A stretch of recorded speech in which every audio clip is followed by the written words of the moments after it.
హెబ్రీలకు రాసిన పత్రిక 10వ అధ్యాయం 35వ వచనం.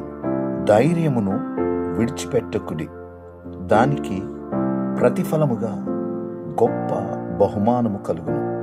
ప్రియులరా, దేవుని వాగ్దాన వాక్యము మనకు సంభవిస్తున్న పరిస్థితులను బట్టి, శ్రమలను బట్టి, సమస్యలను బట్టి మనము ధైర్యము కోల్పోయే పరిస్థితులు మనకి కలుగుతుండవచ్చు.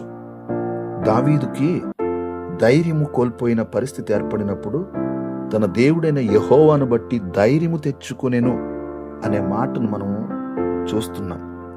ఈ రోజున మన ప్రభువును బట్టి మనము ధైర్యము తెచ్చుకొనగలిగితే, మనము ధైర్యము విడిచిపెట్టకుండా ఉండగలిగితే, తద్వారా కలిగే బహుమానం, అది గొప్ప బహుమానం మనం పొందుకుంటాము.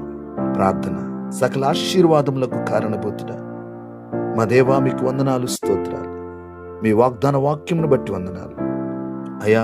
ధైర్యము కోల్పోయే పరిస్థితులు ఏర్పడినప్పుడు, సమస్యల వలన, నిరుత్సాహం వలన, నిరాశ వలన మేము ధైర్యము కోల్పోయే పరిస్థితులు ఏర్పడినప్పుడు మీ తట్టు చూసి మేము ధైర్యం పొందుకోవడానికి సహాయం చేయండి.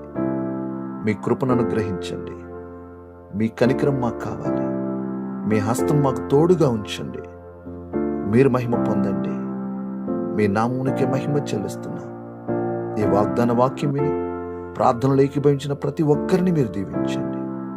వారి ప్రతి అవసరతలు తీర్చండి. ఈ దినమంతా మీ హస్తము తోడుగా ఉంచండి. మీరే మహిమ పొందండి. మీకే వందనాలు, స్తోత్రాలు చెల్లిస్తూ, మీకే స్తుతులు చెల్లిస్తూ యేసు నామములో ప్రార్థించి స్తుతించి అడిగి వేడుకుంటున్నాం పరమ తండ్రి. ఆమేన్.